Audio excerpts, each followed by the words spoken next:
Let's talk about graphing and functions. First of all, to discuss graphing, let's talk about some equations that you might be familiar with. So here's some equations that you might have seen before. The first one I'm going to talk about is the equation y equals 2x plus 4. This is a variation when we talked about linear equations. I think we talked about y equals mx plus b. I mentioned as a linear equation sort of thing. So we've got that definitely.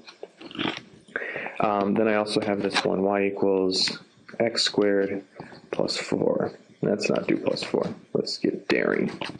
X squared minus 3. Yeah, that's daring for a math person. So I've got these two equations. Let's talk about what their graphs or what their pictures look like. To get a graph for an equation, here's what you do. We have an x value, because I've got x's, and we've got a y value, and this y value depends on the x. So we're allowed to pick any number in the world we like for x, and once we pick that number, then we figure out what y has to be based on that, because that's what an equation does. It tells me, you don't need to tell me y right away, you can just tell me what x is and I can figure it out. Now I said you can pick any number in the world, and as soon as I do that, somebody says, well, what about cool numbers like pi or the square root of 2? And all of these things are very true. You could pick those numbers, but they're usually bad numbers to pick, because you don't know where pi really lives on the number line. It's 3.14159, and it keeps on going. And root 2 is not much better. So pick good x's, like 0 and 1. Here's what you do. When you pick x as 0, what you're really saying is, here's what y is going to equal. It's going to be 2 times 0 plus 4. We all know that 2 times 0 is 0, so we're just doing plus 4, and 0 plus 4 is just 4. So I can fill in this y value. It's going to be positive 4. I do the exact same thing with x equaling 1. Y would just be 2 times 1 plus 4, which we know is just 2 plus 4. Which we call 6. Again, I'm plugging it into this equation, y equals 2x plus 4. This is the equation where you take whatever x is, you multiply it by 2, and then you add 4 to it. So that's what I've been doing. Once I get these points right here that I've got, this gives me something that we call ordered pairs. So I have the ordered pair 0, 4, and I have the ordered pair 1, 6. These are put in the order of x, y. And it's just kind of like Battleship, where you say, A2 or something like that, and you go up and down on the left one and right and left on the other one. So we have our x and our y axis. And in this country, I put positive y up here, I put positive x here. So this is 1, 2, 3, 2, 3, 4, 5, 6. I've got my points here. Now to graph my equation, I just plot these 2 points. I have the point 0, 4, so that means my x is going not left, it's not going right, it's just at 0, and then it's up at height 4. So I go up height 1, height 2, height 3, height 4. And so this is my first point. We call these ordered pairs. And then I have my next point. This time my x is at 1, so I'm over here at 1, and I'm up at height 6, so I was up at 4, 5, 6. That's my second point. Since this is a linear equation, I know it's going to look like a straight line, and that means the 2 points are enough. I connect them with a straight line, and this is my graph of my equation. I've got some notation or some words that I say. This line right here, we call this the line y equals mx, y equals 2x plus 4. We also call this a curve. It doesn't look very curvy because it's a straight line, but we'll get to something that looks like a curve over here in a second. It's the curve of the equation. So we have a couple different names for what this line represents. And this point right here, this point 0, 4, we call this the y-intercept. Think of an intercept, you do missile interception, or you have a police interceptor. The idea is that they find something and they cross it and they meet it and they catch it. And so the y-intercept's the place where my equation crossed the y-axis. That's always going to happen when x is 0 because that's where the y-axis lives. It lives right here where x is 0. So I've got these ordered pairs, and I got them by picking any number in the world I wanted for x that was a good number that made sense to plug in, plugged it into my equation, and I solved it out for y. So now let's do that with another set of equations, and let's come up with another curve. Again, you pick any numbers in the world you like for x, and this is going to give you some y outputs based on the equation that I've got. I often like picking x equals 0. I like seeing where this y-intercept is. And then I can also pick maybe a positive 1, and I could pick negative 1. And now I plug these in. Well, if I plug in 0 for x, I'm going to get 0 minus 3, because I plug in, it's going to be 0 squared minus 3. 0 squared is just 0, so it's 0 minus 3. This equals negative 3. That's my y value. If I plug in 1 for x, I'm going to be getting 1 squared minus 3. This equals 1 minus 3. This is what we call negative 2. And if I plug in negative 1 and square it, well, negative 1 times negative 1, and remember our order of operations that we talked about in Chapter 5, tells me that I do the exponents way before I do something like subtraction. So it's going to be negative 1 squared. It's going to give me positive 1, still minus 3. So this will also equal negative 2. So now I take this information,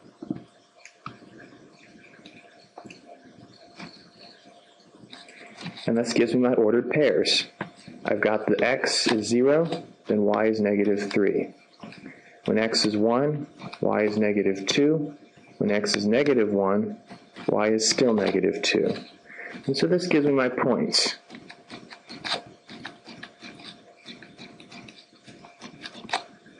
Again, this is x, and this is my y-axis. In this country, in most of Western Europe, I assume the positive x is here, so these are numbers like 1, 2, 3, and I assume the negative x is over here, negative 1, negative 2, negative 3, positive y, negative y. Which means that in this country, if you don't label your x and your y-axis in a class like this, I'm perfectly happy assuming that this is positive x and this is positive y. If you're from a different place, and there's lots of other countries in the world, you should let me know what your axes are. You can continue to draw it just as you've always learned it. Just give me a heads up. I completely can translate. So now let me plot my points. Let's grab this one. This is my y-intercept. The x is 0, so I'm on the y-axis, and I go down 1, 2, 3. So I get this negative 3 point right here. Next, I'm over here at positive 1, and my y value is down at negative 2, so I go down 1, 2. I've got this point right here. And then over at negative 1, which is on this line right here, I'm also down 2. I've got this point right here. If I plotted a couple more points, I would eventually see something. And what I would eventually see is that I've got this sort of a shape. Again, I'd probably have to plot several more x points, so I should probably pick things like negative 2 and positive 2. Negative 2 squared is going to be 4. 4 minus 3 is going to give me 1. And positive 2 squared is 4, and 4 minus 3 is going to give me 1. So you see over here, where over above the 2, I'm up here, I'm kind of up here at a height 1. Over here at the 2, I'm kind of up here at a height 1. So I'm getting these points here, and I'm just connecting my dots and creating this. This shape is called a parabola. And parabolas are actually really cool in real life because, for example, satellite TV, those curved dish communications, those use parabola shapes to work, to intensify satellite signals, collect a bunch of signals and focus them in. If you ever look at a satellite TV array thing, it's got this sort of curved bowl-shaped thing. You can see why I didn't get to go to art school. And then they have this little stick right here. And this little stick right here is the actual receiver. The satellite radio waves come in from space. They hit this bowl, and when they hit this bowl is a parabola sort of shape. It lets the rays bounce around, and the thing is, it redirects no matter where they hit, so that they all bounce and hit right on the little satellite receiver. So it takes a bunch of signals and makes sure that they all hit right where they should. And that way you can get your satellite TV going. And this works for cell phone communication towers and all sorts of other things, of course, as well. So anyway, that's how that kind of works. And so that's one of the reasons why parabolas are cool. Plenty of other reasons, but that's one. So I've got these two graphs. I found these two curves. This one also would be a curve. It would be called the curve of the equation y equals x squared minus 3. And that's great. And the way we got these curves was we picked x values and we plugged them in. And when we plugged them in, we found out the y outputs. And so that leads to something. And it leads to something really big. Let me give us a little break here, and let's talk about this. Here's what I've got. The big thing it gives me is this. I'm calling it the idea that changed the world.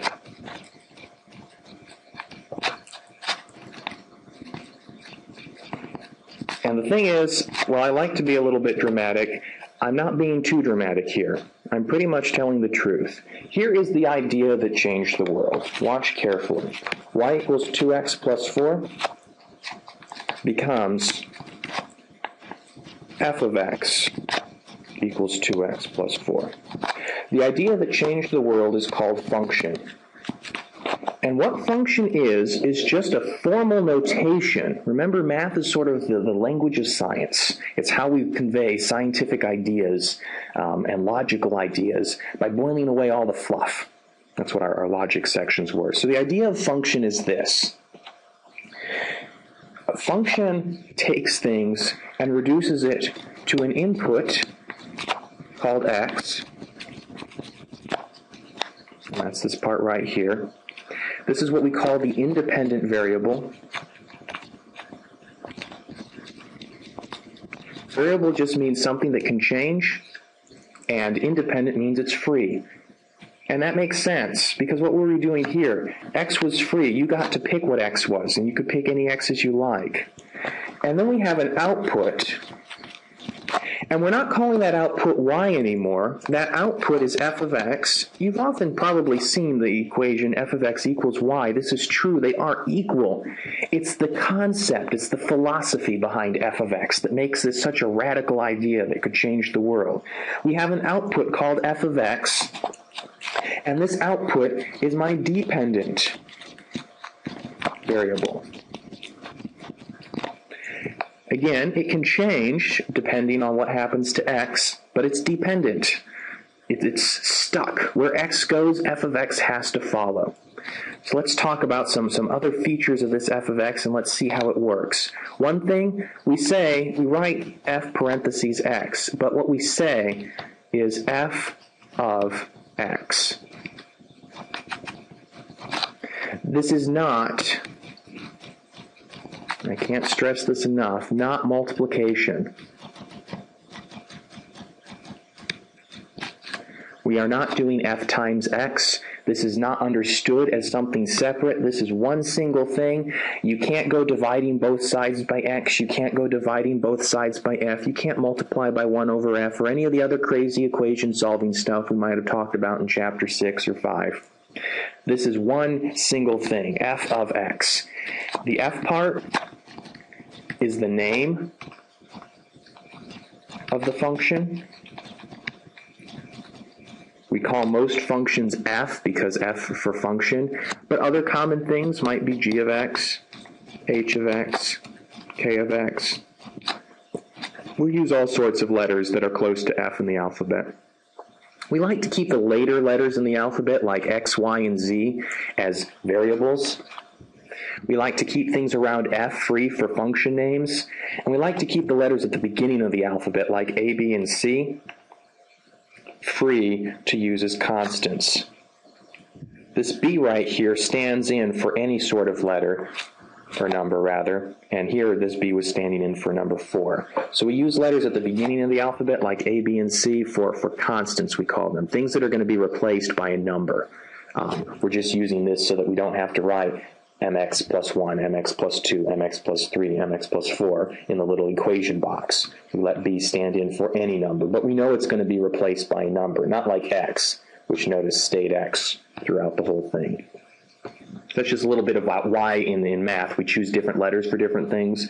We just had to come up with a convention so that when you're glancing at something real fast, you see A, B, and C, you can think to yourself, that's going to get replaced with a constant number. You see X, Y, or Z, you're like, okay, that's going to be a variable of some sort.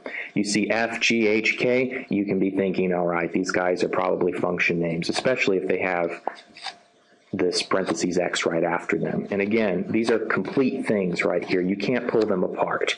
You don't get to do that. Unlike maybe 2x, which you can pull apart and call x plus x, you can't pull apart g of x into different pieces.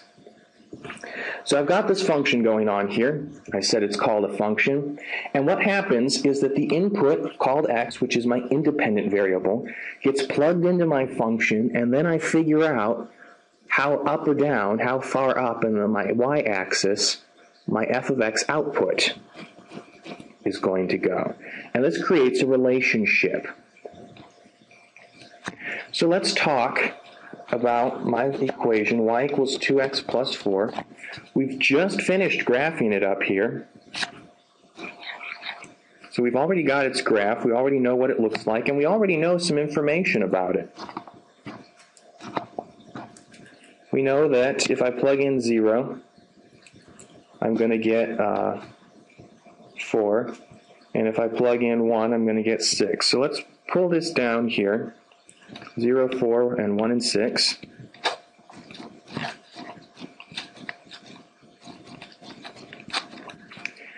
And let's see what happens when I make this switch. I don't call it y anymore. I call it f of x equals 2x plus 4. Here's how I write this, and this is big. This is a big step that we're doing. It's cool, it's awesome, and it's a big philosophical leap in our understanding of things. I can't begin to describe. There's whole courses that just talk about what function does and how you can deal with it. So this function thing, just understand it's big. It's bigger than when we developed a nuclear bomb, okay? This was the big thing in math, and it's been the big thing for the last 200-something years, and we still can't get over how awesome it is. And it is awesome. I'll talk a little bit about that at the end of this lecture thing here. So here's what I do. If I want to talk about x being 0, I replace x with 0. So I'm popping in x. Let me redo x in a different color to sort of emphasize that, remember, x stands for anything. So if I decide that x is 0, I'm just plugging in that 0 there. So I'm getting my 2, and I'm replacing that 2. So I'm plugging in that 0 for x, and I plug that in here. And so everywhere where x is, I plug in x over here as well. Another way to look at this function, if functions are giving you trouble,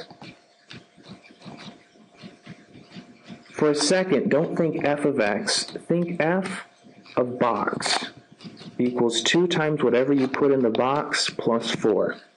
This particular function, the one I'm calling f, does this. Whatever you plug into this box, you're going to take that, you're going to multiply it by 2, and then you're going to add 4 to it. So this particular function is the thing that multiplies the input by 2, and then adds 4. Over here, 2 times 0 we said was 0 plus 4. This equals 4. If I want to write this, and so that 4 right here, that's my output. And so that's what I write here. And I'm not going to call this y anymore, like I was calling it. Instead, I'm going to call it f of x. That's my output. 0 was my independent variable. 4 was my dependent variable. If I have my function and I plug in the number 1, what am I going to get? I'm going to get 2 times 1 plus 4. These right here are function parentheses.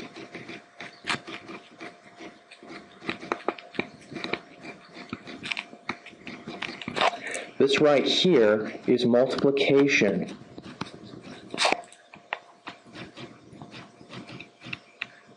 Parentheses. Very different uses of parentheses. And again, before you feel hurt and betrayed by this, just remember we do this in English as well. We have the word bat, and it can mean several things. Or I could say there.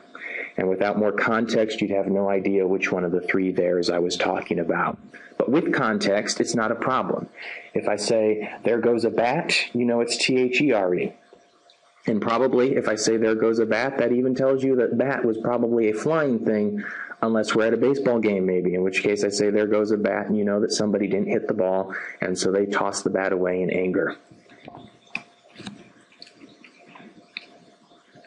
And so, again, we plug in this 1. We get ourselves 2 times 1 plus 4. Again, under our orders of operation, I know that multiplication, it comes first, so I talk about 2 times 1. That's just 2.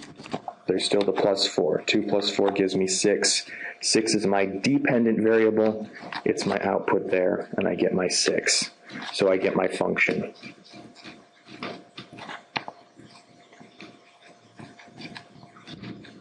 I get my line.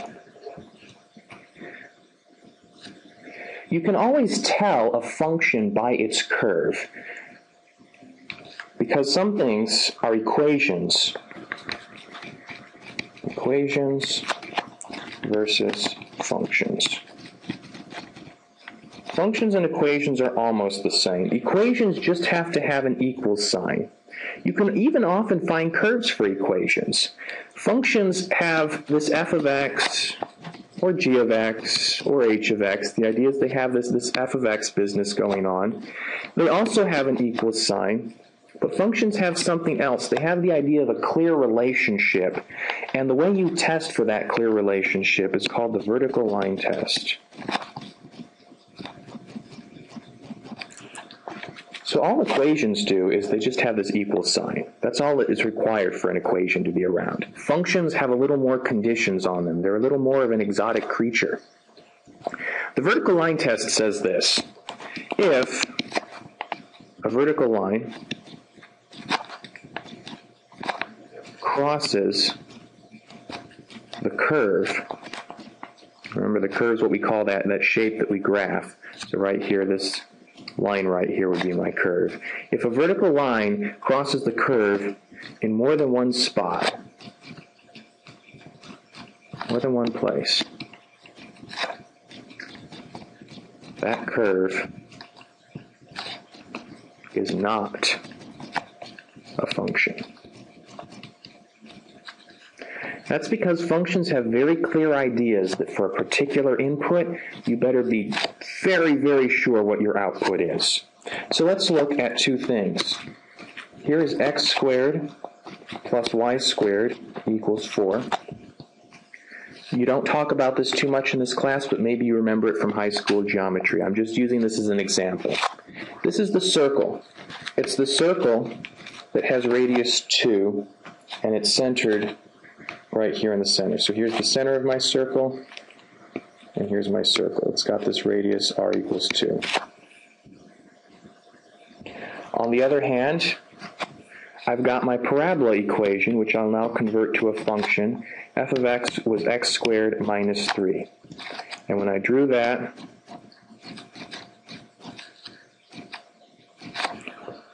I was getting these points. Oops, let me change colors here. This one, and then this one, and finally this one. And that gave me my parabola. So here's what the vertical line test says. Draw yourself a bunch of vertical lines.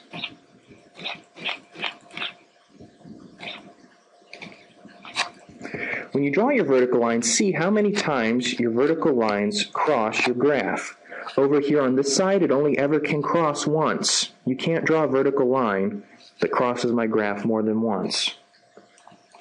Over here on the circle, though, this one vertical line is crossed in 2 spots. This one also is crossed in 2 spots. 2 spots, 2 spots. In fact, most of them seem to cross in 2 spots. That means by my vertical line test, this guy fails. Vertical line test. This guy is an equation. Equation? Yes. Function? No.